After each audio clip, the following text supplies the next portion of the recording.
ఓం నమ శివాయ అండి. శివానంద లహరి 56వ శ్లోకం. ఈ 56వ శ్లోకంలో మనకు ఆది శంకరాచార్యుల వారు దేని గురించి వివరించారంటే, ముందుగా మనకు మన శరీరంలో ఎన్ని రకాల శరీరాలున్నాయి, వాటి గురించి చెప్పి, ఆ తర్వాత ఆ శరీరాల విషయంలో శివతత్వం అనేది ఎలా పనిచేస్తుందో, ఆయన్ని ఎలా మనం దర్శించుకోగలమో చెప్తూ ఉన్నారు. 55వ శ్లోకంలో కొంత చూసాము. ఈ రోజు మరికొంత తెలుసుకుందాం ఆయన గురించి. ఓం నమ శివాయ. అసలు మనకు 3 రకాల శరీరాలు ఉంటాయంట. అవేంటి? స్థూల, సూక్ష్మ, కారణ శరీరాలు అనే 3 రకాల శరీరాలు ఉన్నాయి. వాటి గురించి వివరాలు తెలుసుకోవాలంటే ఒక్కొక్క లైన్ చాలు మనకి ఇప్పుడు సందర్భానుసారం. ఎందుకంటే సమయం సరిపోదు మనకు. అసలు తెలుగులో స్థూల, సూక్ష్మ, కారణ శరీరాలు అంటే ఏం చెప్పారు? వేదాంతాల్లో చెప్పబడిన మానవుని యొక్క అస్తిత్వంలో 3 స్థాయిల్ని మనం ఏమంటాము? ఈ స్థూల, సూక్ష్మ, కారణ శరీరాలు అంటాము. స్థూల శరీరం అంటే ఏంటి? ఇదేంటి? పంచభూతాలతో అంటే భూమి, నీరు, అగ్ని, గాలి, ఆకాశం వీటితో నిర్మించబడి మన కంటికి కనిపిస్తూ ఉంటుంది. అదే మన భౌతిక శరీరం. దీన్నే స్థూల శరీరం అంటాం. ఇంకేంటి రెండోది? సూక్ష్మ శరీరం. ఇది ఎలా ఉంటుంది? ఇది మనస్సు, బుద్ధి, అహంకారము, ఇంద్రియాలు, ప్రాణశక్తితో కూడుకొని ఉంటుంది. ఇది స్థూల శరీరాన్ని నడిపించే వాహనం లాంటిది, మరియు కర్మ ఫలితాలను మోసుకొస్తూ ఉంటుంది. స్థూల శరీరాన్ని నడిపే వాహనమే సూక్ష్మ శరీరం. ఇంకా మనకేం చెప్తున్నారు? మూడోది కారణ శరీరం. కారణ శరీరం అంటే గత జన్మల సంస్కారాలు, పాప పుణ్యాల ఫలితాలు మరియు అజ్ఞానంతో కూడిన శరీరాన్ని కారణ శరీరం అంటారు. సూక్ష్మ శరీరం ద్వారా ఇది తదుపరి స్థూల శరీరానికి కారణమవుతుంది. ఇది సూక్ష్మ శరీరం ద్వారా తదుపరి అంటే తదుపరి జన్మలో వచ్చే స్థూల శరీరానికి ఇదే కారణమవుతుందంట. దీనిని అందుకే కారణ శరీరం అంటారు.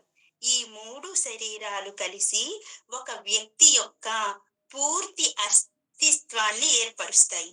కాబట్టి ఇవి మనకి ఎంత ముఖ్యమో, కనీసం వీటి గురించి తెలియని వాళ్ళు ఉన్నాము అంటే అతిశయోక్తి లేదు. కనీసం మన శరీరాలు ఎన్ని రకాలుగా ఉన్నాయో కనీసం అదైనా తెలుసుకోవాలి. అదే ఇక్కడ చెప్తున్నారు. అన్ని రూపాలలోనూ శివుడే ఉన్నాడంట. త్రిగుణాల రూపంలోనూ మరియు అరిషడ్ వర్గాల రూపంలోనూ, ఈ 3 శరీరాల రూపంలోనూ, అన్ని రూపాల్లోనే శివుడే ఉన్నాడంట. అసలు శివుడు అంటే ఎవరు? శివతత్వం ఏమిటి? శివుడు అంటే ఎవరు? మనం మామూలుగా ఏదైనా చూడకూడనిది ఏదన్నా చూస్తే శివ శివ అంటాము. మరి శివుణ్ణి చూసి ఏమనాలి అంటే, ఏదైనా అమంగళాన్ని చూస్తే శివ శివ అంటాము. మరి శివుణ్ణి చూస్తే ఏమనాలి? శివుడు ఎంత అమంగళంగా ఉంటారు? ఎలా ఉంటారు ఆయన? ఆ నెత్తురు ఓడుతున్న ఆ చర్మం, ఏనుగు చర్మం ధరించి ఉంటారా? మెడలో చూద్దామంటే ఎప్పుడు కపాలాల మాల వేసుకొని ఉంటాడు. చేతిలో ఏమో బ్రహ్మ కపాలం పట్టుకొని ఉంటాడు. పోనీ అన్న తాగుదానికి నీరు ఉంటుందా అంటే ఎప్పుడు ఆ విషాన్ని తాగుతూ ఉంటాడు. ఇలాంటి ఎక్కడుంటాడు ఆయన? అసలు ముఖ్యంగా రుద్రభూమిలో ఉంటారు. ఇలాంటి అమంగళాన్ని చూస్తున్నప్పుడు మనం ఎవరిని తలుచుకోవాలి, ఎవరిని తేవాలి? మరి ఆయన మంగళ స్వరూపుడా, అమంగళ స్వరూపుడా? ఆయన పైన వేషం చూస్తేనేమో అమంగళంగా ఉంది. మనమేమో ఏదైనా అమంగళాన్ని చూస్తే శివ శివ అంటాము. మరి ఏంటి ఈ విచిత్రం? ఏంటి ఈ శివతత్వం? ఈయన ఇలా ఉన్నాడా? మరి మన శ్రీమన్నారాయణుడు ఎలా ఉన్నాడు? చక్కగా మేఘశ్యామం పీత కౌసేయ వాసం శ్రీవస్త్రాంకం కౌస్తుభోద్భాసితాంగం అని చక్కగా ఆయన్ని ఎంత చక్కగా వర్ణించాడు. అంతటి అందగాడు.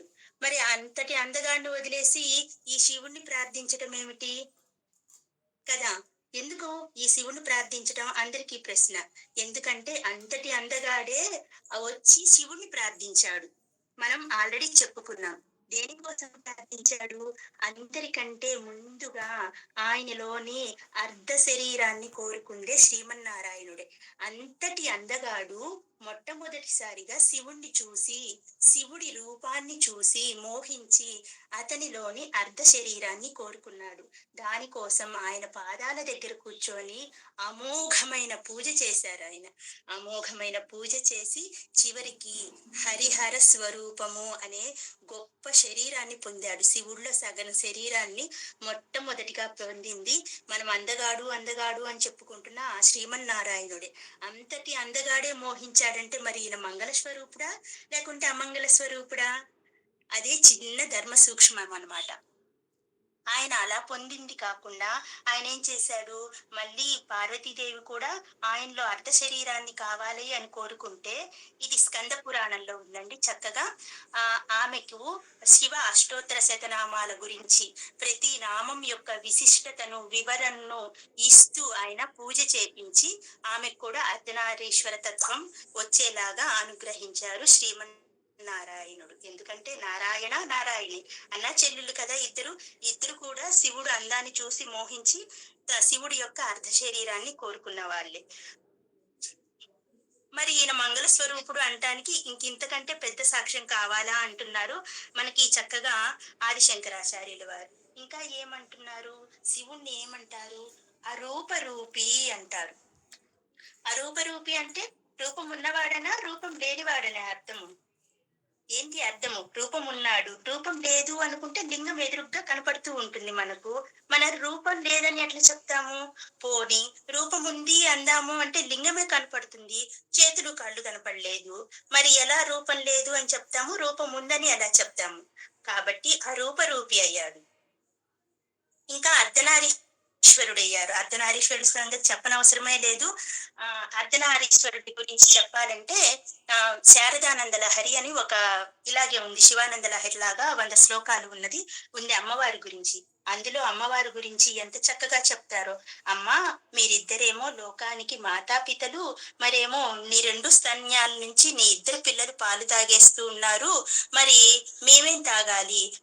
ఒకడేమో గజముఖుడై లాగేస్తున్నాడు, ఇంకొకడేమో షణ్ముఖుడై 6 ముఖాలు వేసుకొని పాలన్నీ తాగిస్తున్నారు. ఇంకా మమ్మల్ని ఏమిచ్చి పాలిచ్చి పెంచుతావు తల్లి నువ్వు? చూడబోతేనేమో ఈ జగత్తుకే మాతాపితలు అని చెప్తున్నావు అని అడిగేసరికి అమనిందంట, నాకున్న 2 స్తన్యాలు సూర్యచంద్రుడు. అంటే సూర్యచంద్రులు ఈ సృష్టిని నడిపిస్తూ ఉన్నవారనమాట. అవి ఎప్పటికీ ఇంకిపోవు. నా స్తన్యాలు నా పిల్లలందరికీ, నా స్తన్యాల ద్వారే నా పిల్లల్ని ప్రపంచాన్ని పోషిస్తున్నాను అని చెప్పింది అమ్మ. అలా వివరణ ఉంది శారదానంద లహరిలో. ఇంకా శివుడి విషయానికి వస్తే ఆయనకున్న 2 కళ్ళు, ఒకటి సూర్యుడు, ఒకటి చంద్రుడు. మనకి ఈ సృష్టిని నడిపిస్తున్న వారిద్దరిని ఆయన కన్నులుగా కలిగి ఉన్నాడు. 3వ కన్ను అగ్ని నేత్రం. అగ్నిహోత్రం లేనిదే మనకు ప్రపంచంలో ఏ పని జరగదు. నిత్యం మనం బతకాలన్నా, మనం జీవించాలన్నా అగ్నిహోత్రం ప్రతి ఇంట వెలుగుతూనే ఉండాలి. అలా 3 కన్నులు కలిగి ఉన్నాడు. మరి ఈయన మంగళమా అమంగళమా? మరి శివతత్వం మనకి ఎంత మాత్రం తెలుసు? తెలియదు కదా. ఇంకా ఈయన్ని సగుణ రూపంగా, నిర్గుణ రూపంగా కూడా మనం పూజిస్తూ ఉంటాము. సగుణ రూపంగా అంటే పార్వతీ పరమేశ్వరుడుగా మనకు కుటుంబంతో కనిపిస్తాడు. నిర్గుణ రూపంలో ఏ రూపం లేకుండా ఓంకారంలో ఒక బిందువులాగా మాత్రమే కనపడుతూ ఉంటాడు. ఇంకా ఇలా చెప్పుకుంటూ పోతే మనకి ఎన్నో ఉన్నాయి. ఈ దీంట్లోనే మనకు ఎంత గొప్పగా చెప్పారంటే శివుడి గురించి మనకు ఆదిశంకరాచార్యుల వారు శివానంద లహరిలో అశనం గరళం అని ఒక శ్లోకం ఉంది. 75 ఏమో గుర్తు రావడం లేదు. చాలా బాగుంటుంది. అది వచ్చినప్పుడు మనం చెప్పుకుందాము. ఇంకా శివతత్వం గురించి సింపుల్ గా చెప్పాలంటే శివుడు యొక్క వాహనం వృషభం, మరి అమ్మవారి వాహనము పులి. ఈ 2 ఎక్కడైనా కలిసి ఉంటాయా? ఇద్దరిని ఒకే ఇంటి ముందు కట్టేసి వీళ్ళు లోపల విశ్రాంతి తీసుకుంటూ ఉంటారు. మరి ఇంతకంటే శివతత్వం ఏం తెలియాలి మనకు? ఇవన్నీ అంటే వైరం ఉన్న జంతువుల్ని కూడా ఒక చోట ఉంచగలిగాడు అంటే ఆయన ఎంత మంగళ స్వరూపుడు అన్నదానికి ఉదాహరణలు చెప్తూ ఉన్నాడు. సింపుల్ గా చెప్పాలంటే మహాశివతత్వం అంటే మనం అందరినీ విందు భోజనాలకు అందరినీ పిలుస్తాము, కానీ ఆ విరూపాక్షుడికి మాత్రం ఆహ్వానం ఉండదు. విరూపాక్షుడు అంటే మనకు శివుడు అన్నమాట. ఉండదు. విషాహారం తినాల్సి వచ్చినప్పుడు మాత్రం ముందు పెద్ద పీట ఆయనకే వేస్తాం. అవునా? విషం కావాలంటే, విషం తాగాలంటే మాత్రం ఓ ప్రభు, ఓ దేవా, నువ్వే మాకు రక్ష అని చెప్పి ఆయన్ని మాత్రం చక్కగా పిలుస్తాం. అదే విందు భోజనాలు జరుగుతుంటే ఆయన్ని మాత్రం అస్సలు పిలవము. పట్టు పీతాంబరాలు పంపిణీ చేసేటప్పుడు అసలు ఎవరు ఆయన పట్టించుకోరు. ఆయనకి ఎందుకు పట్టు పీతాంబరాలు? ఆయన ఎప్పుడు రక్తం ఓడుతున్న పరిసరాలు కట్టుకొని తిరుగుతూ ఉంటాడు. పట్టు పీతాంబరాలు అనేసరికి శ్రీమన్నారాయణుడు గుర్తొస్తాడు. పరమశివుడిని అసలు ఎవరు పట్టించుకోరు. ఇలా మనకు ఒకదానితో ఒకటి పొంతన చెప్తూ చక్కగా ఎన్ని ఎన్ని తత్వాలు చెప్తున్నాడో ఆయన అందరికీ ఈజీగా వరాలిచ్చేస్తాడు. భస్మాసురుడికి ఇచ్చాడు కదా! భస్మాసురుడు ఏం చేశాడు? నీలకంఠుడిని చక్కగా వశం చేసుకొని వరాన్ని పొందాడు. ఎవరి తల మీద చెయ్యి పెడితే వాడు బుగ్గయిపోతాడో అది తెలుసుకొని అతనేం చేశాడు? శివుని శిరస్సు మీదనే హస్తాన్ని పెట్టబోయాడు. పెట్టి పరీక్షించదలుచుకోబోయాడు. వెంటనే ఏం చేశాడు? అప్పుడు ఇంకేం చేస్తాడు? ఈయనకి ధర్మ సూక్ష్మం వెంటనే అర్థమయింది. చెడ్డవాడితో మనం చతురతతో మెలగాలి అని చెప్పి అర్థమయ్యి ఆ గిరిజాపతి అసలైన దైవం కనుకనే అసురుల విషయంలో కూడా ప్రేమను ప్రకటించగలడు. ఎంతో చాకచక్యంగా తన నేర్పును ప్రదర్శించారు. అలాగా ఒకదానికొకటి చెప్తూనే వస్తున్నారు. ఇంకా పేదలకు నేస్తం అంట ఆయన. ఎలా నేస్తము? భారతావనిలో అందరూ పేద కుటుంబాలే. ఉన్నవారికి బానే ఉంటుంది గానీ లేని వారికి అస్సలేమీ ఉండదంట. ఖరీదైన పూజలు మనం ఎవ్వరం చేయలేము. అలా ఖరీదైన పూజలు అవన్నీ చెయ్యాలంటే అవంతా మనకు చాలా ఖర్చుతో కూడుకున్న పని కదా! అసలుకే కడుపులో ఆకలితో అలమటిస్తా ఉంటే మనం రకరకాల నైవేద్యాలు 16 రకాలు, 21 రకాలు నైవేద్యాలు చేసి ఎక్కడ ఆరగింపు పెట్టగలము? అది ఎలా చేయాలి? ఎవరి విషయంలో చేయాలి? శ్రీమన్నారాయణుడికేమో అన్ని రకాల నైవేద్యాలు అవసరము. ఈయనకేంటి? ఈయనకి చక్కెర పొంగలి అవసరం లేదంట, పులిహోర ప్రసక్తి అసలే లేదంట, పాయసాన్నాలు అసలే అక్కర్లేదంట. ఈయనకి కావాల్సిందేంటి? 4 చెంబులు నీళ్లు కుమ్మరిస్తే చాలు శివుడు. ఆహా! నాకు వీళ్ళు 4 చెంబులు నీళ్లు పోసి ఎంత మంచి పని చేశార్రా నాయనా అని కనికరిస్తాడంట. ఒక్క మారేడు దళం పెడితే చాలంట. సంతోషపడిపోతాడంట. ఆయనకో బొట్టు పెట్టి మన నుదుటిన కాస్త ఇంకా 3 నామాలు తీసి అదే మనం కూడా కాస్తంత మన నుదుటిన పెట్టుకుంటే పొంగిపోతాడంట. అలాగా ఈయన పేదల పాలిటి దైవమయ్యాడు. ఇంకా నిరాడంబరుడు అని చెప్తున్నారు. ఎలా నిరాడంబరుడయ్యాడు? చర్మం కట్టుకొని తిరుగుతుంటాడు కదా! ఏం చర్మం? ఏనుగు చర్మం. బిచ్చం ఎత్తుకొని బతుకుతుంటాడు. ఇంకా రుద్రభూమిలో కాపురం ఉంటాడు. ఆయన ఆభరణాలు చెప్పాలా? పాములు, కపాల దండలు ఇవే ఆయన యొక్క దండలన్నీ. రుద్రాక్షల్ని దండలుగా గుచ్చుకొని అలంకరించుకుంటాడు. ఇంకా శివుడు సిగపాయలో చంద్రుడున్నాడులే అని ఆనందిద్దామా? అది కుదరదు. ఎందుకు? సగం రోజులు తరిగిపోయి సన్నగా ఉంటుంది. ఆ నెలవంకను మాత్రమే ధరించి ఉంటాడు. ఇంకా పోనీ ఏదన్నా మంచి అంబాసిడర్ కారా ఇంకా BMW కారులో వస్తాడా అంటే కానే కాదు. ఎప్పుడు ఎప్పుడో పాతకాలం నాటి ఎద్దెక్కి ఊరేగుతూ ఉంటాడంట. పోనీ నందికి నంది అంతే, భృంగికి భృంగి అంతే. వాళ్ళు కూడా అంతే ప్రమదగణాలు. ఎప్పుడో చూసి రమ్మంటే కాల్చొచ్చే రకాలు. ఎప్పుడో పురాతనమైన వాళ్ళు. వాళ్ళనే వాళ్ళ పరివారంగా పెట్టుకొని అప్‌డేట్ అవ్వకుండా తిరుగుతూ ఉంటారంట. ఆయన నిరాడంబరత్వానికి ఇవి ఉదాహరణలుగా చెప్పారు ఆదిశంకరాచార్యుల వారు. ఇంకా పర్వతరాజు వీళ్ళందరిని చూసి ఒకసారి భయపడ్డాడంట. ఎక్కడ? పార్వతీ కళ్యాణంలో. ఎంత గొప్పగా ఉంటుందో పార్వతీ కళ్యాణం వర్ణన. వీళ్ళందరిని చూసి పార్వతీదేవి యొక్క జీవితం ఇక మీదట ఎలా ఉంటుందోనని పర్వతరాజు వాపోయాడంట. పెళ్లికి కూడా ఆయన అంత నిరాడంబరంగా వెళ్ళాడంట. ఎలా వెళ్ళాడు? ఏమి పట్టు పీతాంబరాలేం కట్టుకోలేదు. ఎప్పుడు రక్తం ఓడుతున్న చర్మం కట్టుకొని, ఈ నందిని, భృంగిని, ప్రమదగణాల్ని తీసుకొని చక్కగా విభూదితో ఆయనపై ఇట్లా చల్లుతూ చల్లుతూ తీసుకెళ్లారంట కైలాసం నుండి పర్వతరాజు వాళ్ళ ఇంటికి. ఆయన చూసి భయపడిపోయాడంట. అయ్యో! ఈయనేంది ఇంత నిరాడంబరంగా ఉన్నాడు. ఇలాంటి వాడి దగ్గర నా బిడ్డ ఏం సుఖపడుతుంది అని చాలా బాధపడ్డాడంట. అతని నిరాడంబరత్వానికి ఇదొక ఉదాహరణగా చెప్తున్నారు ఆది శంకరాచార్యుల వారు. ఇంకా దేవుళ్ళలో ఎవ్వరికీ లేని పేరు ఈయనకి మాత్రమే ఉంది. అది ఏంటి? మహాదేవుడు. మహాదేవుడు అని శివుణ్ణి మాత్రమే పిలుస్తాడు. విష్ణుమూర్తిని పురుషోత్తముడు అంటారు. ఈ 2 పేర్లు వీళ్ళిద్దరికీ తప్పితే ఇంకెవ్వరికీ లేదు. పురుషుల్లో ఉత్తముడు విష్ణువు, అందరికీ దేవుడు మహాదేవుడు ఆ శివుడు. ఎలా మహాదేవుడు? ఈశ్వరునిలోని మనిషికి మళ్ళీ కొన్ని లక్షణాలు కనిపిస్తూ ఉంటాయి. ఏంటవి? కోపం ఉంటుంది ఆయనకు కూడా, కరుణ ఉంటుంది, నవ్వు ఉంటుంది, ప్రేమ ఉంటుంది, అనుగ్రహం ఉంటుంది. అన్నిటికీ అన్నిటికీ ఆయన కూడా స్పందిస్తాడు. లేకపోతే మన్మధుడు వేసిన బాణము ఆయనకు గుచ్చుకొని కోపం వచ్చి వెంటనే మన్మధుడిని దహించలేదా? మరి ఆయనకి లేదా కోపం లేదా? కోపం ఆయనకి ఉంది. ఆ మదనుడి యొక్క సతి ఉంది కదా! రతీదేవి. బ్రహ్మ వద్ద వె వద్దకు అదే బ్రహ్మదేవుడి దగ్గరికి వెళ్లి మొరపెట్టుకున్న తర్వాత శంకరుడు ఏం చేశాడు? మళ్ళీ జన్మనిచ్చాడు. మళ్ళీ ఆమె దుఃఖాన్ని చూడలేక మళ్ళీ శ్రీకృష్ణుడికి కొడుకుగా ప్రద్యుమ్నుడిగా పుట్టినప్పుడు నువ్వు వెళ్లి అందుకుంటావు అని. మరి కరుణ లేదా? కోపం ఉంది, వెంటనే కరుణ ఉంది. కాబట్టి ఇలాంటి అన్ని గుణాలను కలిగి ఉన్నాడు ఆయన. మళ్ళీ అరిషడ్వర్గాలను ఆయనే సృష్టించాడు. మనలో ఉన్న అరిషడ్వర్గాలను 6 రకాల శత్రువులను ఆయనే సృష్టించాడు. ఆయన మాత్రమే ధ్వంసం చేస్తాడు.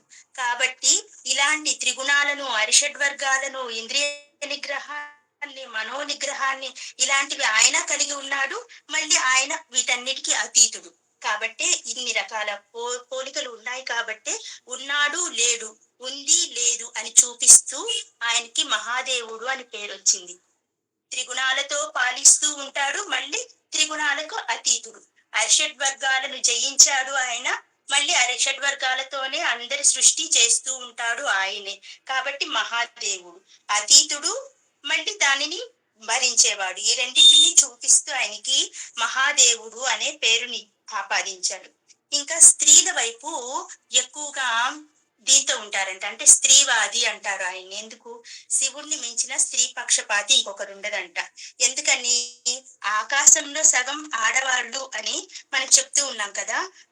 అది యుగాల నాడే ఆయన ఆ వాదన చేశారంట. ఆచరణలో కూడా పెట్టారంట. ఎలాగా?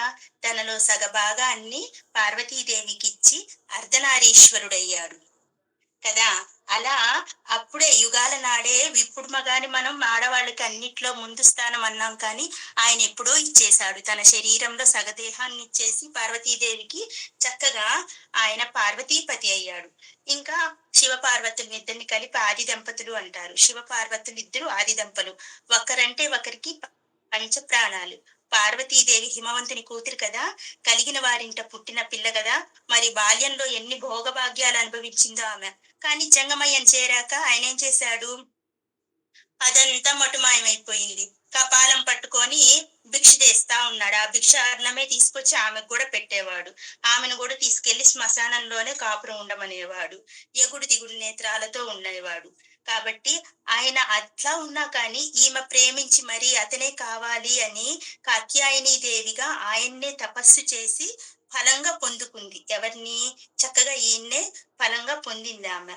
కాబట్టి ఆది దంపతులు అనే పేరుకి ఈయన కరెక్ట్ గా సరిపోతాడు అని చెప్తున్నారు వాళ్ళిద్దరిని.